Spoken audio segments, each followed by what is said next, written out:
very known, mga prestigious persons in different areas in the community, beginning with a principal who will share with us information on the latest about education, and then another guest who will share with us the policies in the barangay of Santa Maria, and then we have also invited a guest who will discuss on the environment, being the Menro officer of the municipality of Minalin, and another guest who will discuss some policies and accomplishment in the municipality in the respective area by which she is assigned. So without further ado, let us begin our mini press conference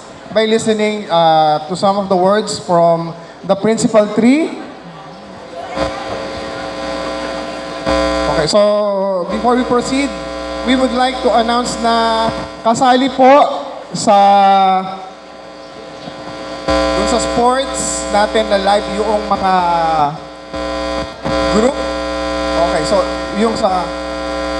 so yung mga sports writer sa group contest, collaborative, desktop and online, collaborative online publishing, kasali ko. Desktop and radio and TV broadcasting. So yung pong mga sports writer, join the group of the individuals who will be writing in sports. I think meron po tayong live presentation ng sports. So yun po. So now, going back to our mini press conference, a round of applause for the Principal 3.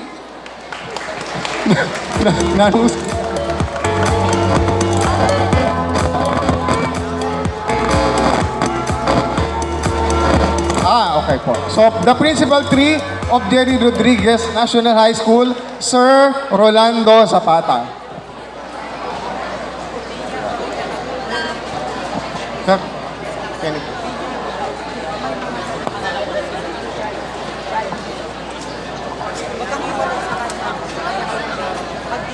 Good morning to everyone. Sir Jun, our supervisor in English. Ma'am Severo, our beautiful ESTS, and the rest of our evaluators, our guests. Of course, dahil pong pataktakan Kalaguan, pong pataktakan Kasanting principals of Cluster 6. They are here with their perfect attendance. Thank you for the invitation. Alas 6 pa mo, yung Principal Luquete, patugot mamaus. Buta nakakarinana po. So I came on time. And I want to convey with you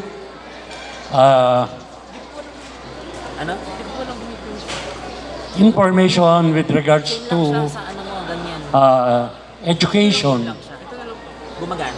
I've been in DepEd for 33 years, soon to retire. In my 33 years, 10 years as classroom teacher and school paper advisor for 10 years, and 23 years as school principal. Now, as a school principal, I believe that there are good qualities that a leader must possess in order to have a very effective school management. Like my colleagues who are here, they are school principals. I believe that they possess this aspect on how to become a very good and successful school manager. First, you must have a clear vision, strong communication, focus on decision making. Of course, You must have the quality as a leader on professional development with regards towards our teachers. And most especially as a principal, we have to prioritize students' well-being and good learning. What must be the strategy of a good principal in order to have a very efficient and very effective educational management in school? First, he or she has to utilize technology for efficient resource allocation for continuous improvement. The principal, as the school manager, must craft and conceptualize the vision and mission of the school. Establish a very clear and shared vision. Set long-term goals. Example of our mandate in our vision and mission: the students must learn in a child-friendly and protected environment, the school campus. Second, the school must train our students in terms of academic and values. We have to nurture in the three H's of a student: the heart, the hand, and the head. Another mission of the school is teachers must have to facilitate good learning effectively and efficiently. You have to nurture every learners. Another one is to have a community responsible stakeholders who are actively engaging in different school responsibilities. As a principal, you have proper communication and relationship. Kaya ka makipate ka rin kayabe mong mestra. So, dialogue with teachers. Yun ang kailangan nila. You have to extend technical assistance with them. Parents, you have to welcome parents in our school, our students, to build trust and shared purpose. So our advocacy as manager in the school is to work what is best for the entire school. Working together works. Ang guro, mga mag-aaral, at ang administrasyon, kung meron silang collaborative effort to do what is best for the school, meron kang very successful school management. Another one that I would like to share with you, the professional development.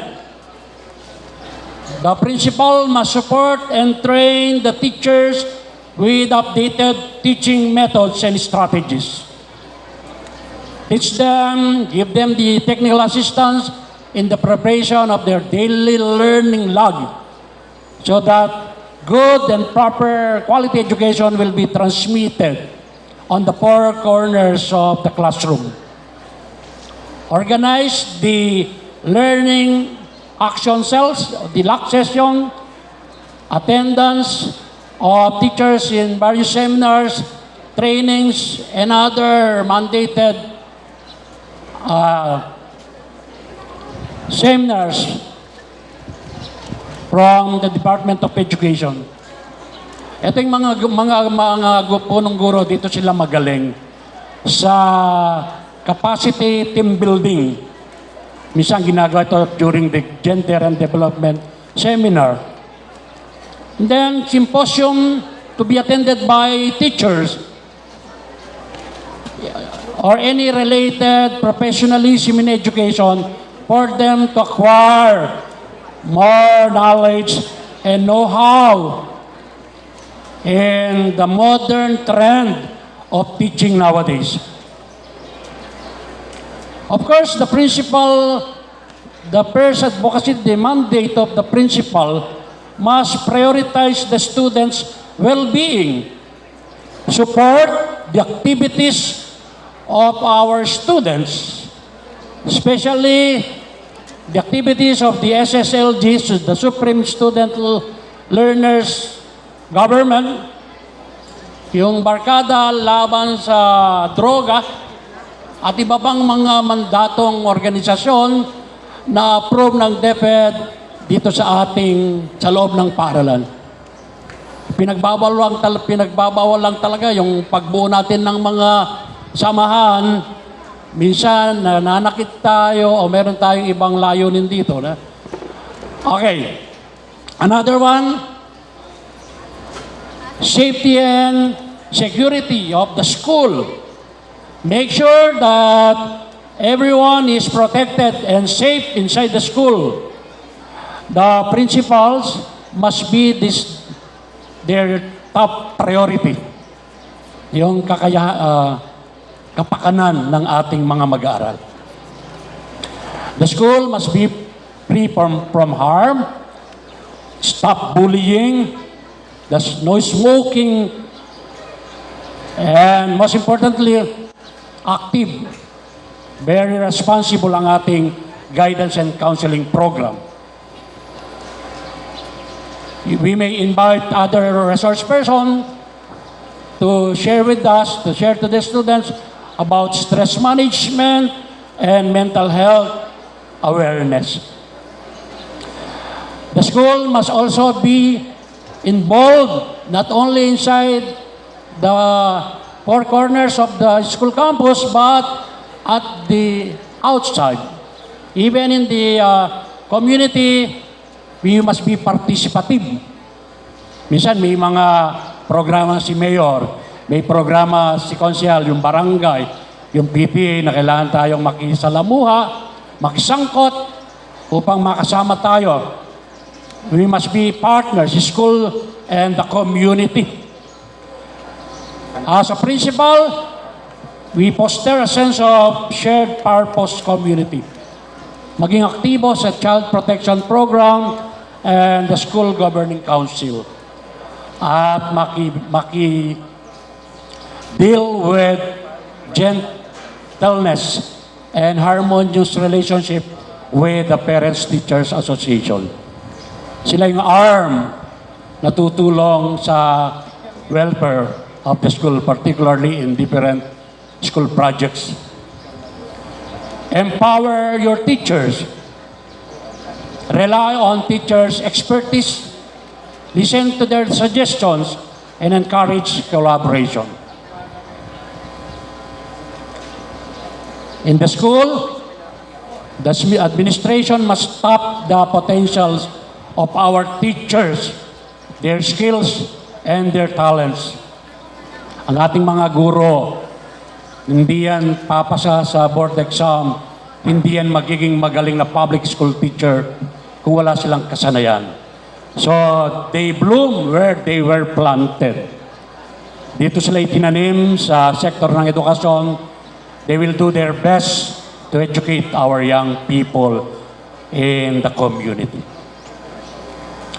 And the last thing that I want to share with you, especially to our scriptwriters and all that, even to our very intelligent principals of Cluster 6, let us always be visible in the school. Hindi yung we come and go. Minsan nandyan, minsan wala si principal. Now you see, now you don't. Pero yung mga principal, marami din silang agenda sa labas. Marami silang seminar, meeting, and other gathering. So a principal must always be visible, listen actively, and maintain ethical approach to discipline our students and in decision making. The principal in the sector of education must be passionate and emotionally intelligent. That's all that I want to convey with you. Good morning and mabuhay tayong lahat. Thank you so much, Sir Roland F. Zapata.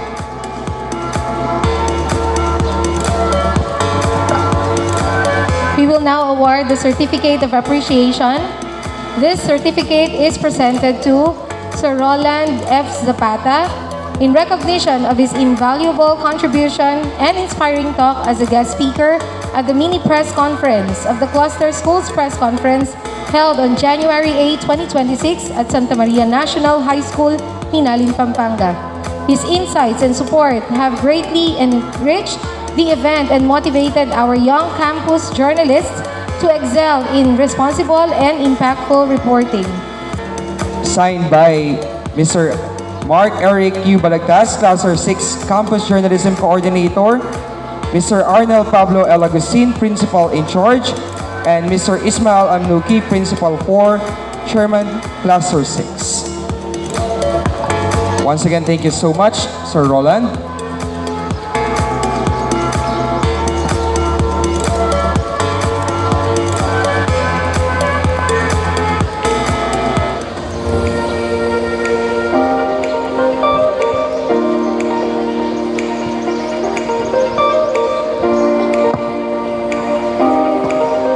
And now, let us listen to the Barangay Captain of Santa Maria, Minalin, the Honorable Paul Jan Intal, to share with us some of the policies and accomplishments in the Barangay of Santa Maria, Minalin. A round of applause for Sir for Kapitan Paul Jan Intal.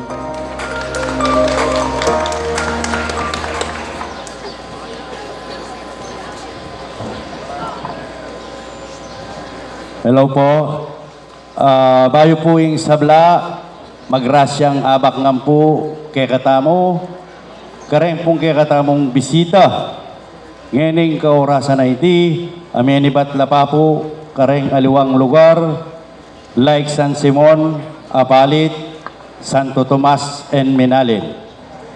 Kareng pong teachers, school head, kay kayong estudyante o kayong journalist, kareng teacher, kiniking Santa Maria National High School, lalong-lalo na po king kaming masipag at maganakang principal, Ma'am Preciosa David, Amaya Payabak nga po kay katamo. Welcome po king Cluster 6 School Press Conference 2026. Ini po, share ko mo po, nano po, yung maging obligasyon mi bilang public servant, ketiking baryo mi. Yako po, yung punong barangay kasalukuyan, ketiking Santa Maria. Nakalo na po, pintalanda ko po, rin kaya katamong teachers, para po, imbitahan da katamo, ngeni pong aldo ngay ni, kitang ko po, nung nano po, ing agenda o team, apin po pala ini. So, eko po magadwang salita. Basta't po, king imbitasyon, naning Santa Maria National High School, kalupananawan po, ning Santa Maria Elementary School, alakong ali kanako. Kasi po, ing partnership mi po ning Santa Maria National High School, higit pa po king metong a pamilya. Nanuyama pong bage, ako pin, karengke katamong teacher po, eko po buring paypagal. Napuntalanda ko pa mo po, ketang barangay. Bayo po kasi ing sabla, dintang iya po Imam Preciosa Kenny, ang yang ketang milabas ameging principal. Metong mo po ing sasabihan ko karela. Banong iya sasayang oras.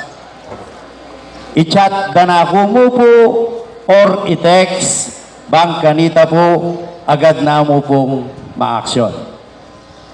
Masaya ko po, uling balang akit ke or balang lungub ko, kening Santa Maria National High School, Lamo po, metong yanginim bunggalong bale. Ikit ko nung makanano lang magobra kini. Dahil kaya katamo pong mestra at mestro, apamunuan na po ning kaya katamong Madam Principal. Agyan pong Sabado at Domingo at tsula po kini. Bakit po? Kasi po, o ba't ala ko kini, pero ababalo ko. Uli pong itang teamwork ning barangay, ang po ing eskwela, kalupa ning sabi ko, bala mo po pamilyaya. Na po marine, imbawat metong ke kami. Nanuyaman po ing kailangan da, mapaservice ya po kim barangay, mapapanambak ya, mapasamento ya, lilinisan niya ing eskwela, basta't sa kalupa na po ning sasabihan ko, agyang eda na ako puntalan, chat mo or text mo, agad-agad at kami kini. Anyapin po, makuswelo kung akakit ke. Ingka na ako muna man pong iskwelang pegmulan. Huling anyang mag-aral ko po kini, ingke katamo pong pwesto ngay ni, puro siyang ampong dikot, ampo pong basura. Ita po, ing maging obra mi kanita, istong reses na. Mamulot na kayong basura, mamutput na kayo pong dikot. Ngini po, ali. Anyapin po pasalamatan ko po, reng teacher po kini, apamunuan na pong Ma'am Preciosa David, king bibyeda pong sipagan, alimu kareng magaral, pelalo king karelang eskwelang pakamalan. Ini po, emo king eskwela, ing gagawan kong ini, emo po king high school. Lune, makanyan mo naman po king Santa Maria Elementary. Ita pong king Arap Dalan. Nung nano po, ing pamiutos, ing pamikalugot mi, ning Santa Maria High School, makanyan niya mo naman po, ing king Santa Maria Elementary School. Totoo po, baluyo siguro, dinanastangin ning katataluan, apinitangking albog. Dane po sinabi ka na ako, pero uli pong akakit ko na kailangan dereng kaya katamong magaral, antimano po agyang mabilisan, ing pathway kita, pepagawa tayo, bangkanita po, ela mababasa, reng anak amagaral, reng mestrot mestrat lulog. Kulamupin po apiyagnan. So may area po ing pathway na ning high school. Anya po ngayon banuang ini, siguro naman po ing elementary naman ing kanakong sikaswan. Kita mo naman dalanan dareng mag-aral ka rin. Anya po talaga ing kanako pong timkeni, alang malakwan, alang makalingwan. Basta't saup-saup, agad ming ayari or agagawa ing obra. Eko po kiniking eskwela, high school or elementary makapokus. Nune, manganyan mo naman, king buong baryo Santa Maria. At atalnan ko, pitula pong purok din. So kalupa na po ning sabi ko, alang malakwan, alang makalingwan, didinan tangang pong lunas, nung nano ing kailangan kareng bawat purok. At tiwo po kanyan, kaya betayang bisita ing keng LGU Menro. Kami po kayang barangay, ang giyang kapitan kaming sasabianda, obligado kami po. Po itang lagyo or itang posisyon, ingke kaming awakan kini nune, itang ke kaming obligasyon bilang public servant. Nano mo po ito? Kalupa ng panabilin na po kaya kami, ning keng LGU Minalin. obligado kami weekly. Kailangan keng maglinis keng dalan, mamalis. Kailangan keng maglinis kareng kanal. Kailangan keng maglinis kareng kanto-kanto o retang barangay road. Apin itangaw sandang road clearing. Uling kailangan mila po pwedeng paborenden. Kasi po, makamonitor kami mo naman po King DILG. So, king lugod na po ni kaya kaming pamisaw-saw, pamisasan metong, ike pong manungkulan kitiking barangay, kung naman po agawa ita nung alakong kasaw, nino po reta, reng ka na akong kagawad, reng ka na akong barangay health workers, reng ka na akong barangay tanod. Ken naman pong kikatamong medical, makaantabi tamo mo naman po. Lalo na istong kekatang barangay health workers, ikakalat talang ipapamonitor kareng 7 purok. Anyapin po, ababalo mila naman or ababalo kula naman. For example po, reng kekatamong madedengge kabaryo. Agad-agad, bibiyata mo pong aksyon po kareta.